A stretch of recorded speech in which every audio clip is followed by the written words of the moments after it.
Quick buzzer stumps, Adam Collins and Harsha Bhogle. 134 runs were added by the Englishmen this morning for the loss of their last 3 wickets. That was probably where India lost a bit of control of this test match. They did themselves no favours late this afternoon with the bat. They've been this close throughout the course of the series, and it feels again they've given away some prize opportunities. Every time they're this close, and you're absolutely right, India at various times in this series have been this close, and then England have driven a wedge in like that and have made it that much bigger. 134 added today. Overall, the last 3 wickets put on 151. England have always found somebody at the end to come and score runs. I mean, they've got a specialist at number 7. They've got a leading run scorer at number 8. Between Joss Buttler and Sam Curran, they've got 600 runs there. It's almost 500 runs more than India have made for wickets 7 to 11. And that's been the difference. They've always found someone to take them through to a respectable total. And then the bowlers have come back. Butler's 89 today was a fantastic innings. Yeah, it absolutely was. They lost 6 wickets in the final session today. They were probably hoping this rain that started as we're recording now would have came maybe an hour earlier. It might have stopped some of the carnage. But to go through the wickets, there were starts there, wasn't there, for almost the first time in the series. KL Rahul looks like a major contributor. Pujara was excellent as he was at Southampton. Kohli got to 49. But just when any of them looked like they were going to break through and really smash the door down, all 3 of them got themselves out. I mean, we're talking 37, 37, 49. Yeah. One of them, for India to chase down that 330, India needed one of them to go and get 100. And that didn't happen. I thought Pujara was looking very good, and then that nick. Rahul was looking the most positive he's looked at any time in this tournament. He got a beauty from Sam Curran. But just as India was starting to build a partnership, around over 30, we saw one of the best spells of this series from Anderson and Broad. And it told you just why between those two, they're among the best bowlers in the world at the moment.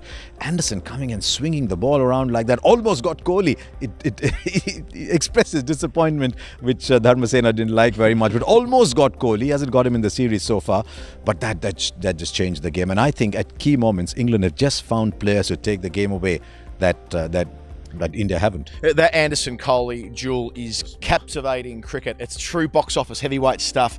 As you say, Anderson hasn't picked him up. I feel as though he won't now. There's one more opportunity. It's almost fitting if Anderson goes through the series bowling as well. He has to Virat not get him out. Both of them are inside of a landmark. Anderson needs 2 more to get to equal Glenn McGrath, and maybe 3 to go past. McGrath said that no other fast bowler will get there.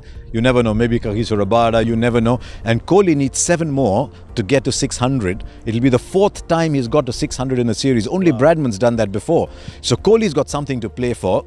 But the larger objective, unless India have a fabulous 3rd day, it's looking more and more like 4-1, isn't it? Rishabh Pant as well, coming in with quarter of an hour to stumps. We know the sort of player he is. We've all seen him in the IPL. We know he's an explosive talent, but we also have seen him occupy the crease last week. Why did he not draw that club out of the bag? Why was he waving to bat so late in the day?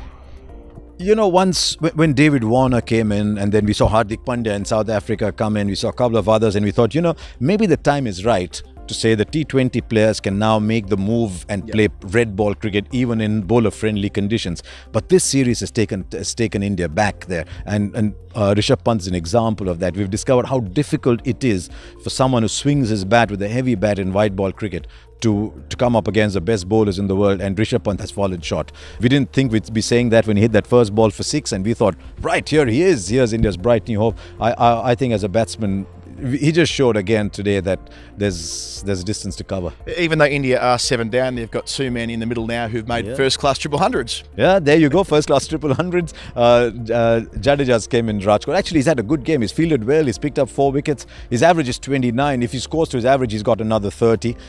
And what about young Hanuma Vihari? I mean, I'm thinking Hanuma Vihari, Hyderabad boy, has gone to Andhra. He suddenly comes in overjoyed to be able to play this cricket. And what does he come into? There's an Anderson storm at one end, there's a Broad storm at the other, and he's thinking, is this the cricket I dreamt of playing? What an interrogation that was. All on 0. He was given out when he wasn't out. He wasn't given out when he was out. They didn't review for reasons that are unclear to any of us. Maybe it's the fact that Stuart Broad is so enthusiastic in his appeal that Joe Root doesn't necessarily think he's a reliable narrator. But nevertheless, to fight through that, to his credit, the young man, he got out the other side. He's not out at stumps. If Broad bowls a wide to gully, he'll appeal for a wicket. So I can understand that, but maybe beginner's luck. maybe just beginner's luck. And then there's a top edge that went for 6. Yes. There's another top edge that fell a yard short of Adil Rashid. I mean, an athlete fielding there might just have reached it. Who knows? So he had all that luck. He played and missed a bit. An edge fell short of slip, but he's 25 not out. He can go. He can go to bed. He can call up his mother and say, you know what, Mom, I've got 25 on the board as an India cricketer, and that's a wonderful feeling to go to bed with. And I really hope he comes out and scores more runs. Maybe with Jadeja, it's 158. Can they get the lead down to 75? Don't think of taking apart the lead. You come to 75 maybe, but it's England. It's England way ahead at this stage. It'd be remiss of me not to ask about Mohammad Shami. In all the time I've watched Test cricket, and you've watched more than I have, obviously. Have you ever seen a Nunfa as good as that? He was just outstanding, and his figures do not reflect it in the slightest. I mean, you're sitting there in the commentary box, and we're saying, why is Anderson getting the edges? And why is Shami not getting the edges? And I think it's someone with maybe a little more expertise to sit and analyze. Why was Shami not getting the edges? Was it that his line was just straight like that and going away, so maybe the batsman was missing it? Was Anderson's line a bit like this, which means the batsman would maybe drawn closer to the line of the ball? There could be so many reasons, but I have yet to see a spell. Maybe one spell from Umesh Yadav reversing the ball to Shakib Al Hasan in that Bangladesh Test match where the bat was a spectator to the journey of the ball. But I can't remember too many occasions where a bowler has beaten the bat so often and not got a wicket. India on the ropes. They're 158 runs behind England's first innings total of 332. They're a long way behind in the Test match, but we'll see tomorrow what they're made of. Will they have the resilience and the grit to find a way into a position of competitiveness in this Test match? We'll find out at Crick Buzz at Stumps with Adam Collins and Harsha Bhogle. Until then, good night.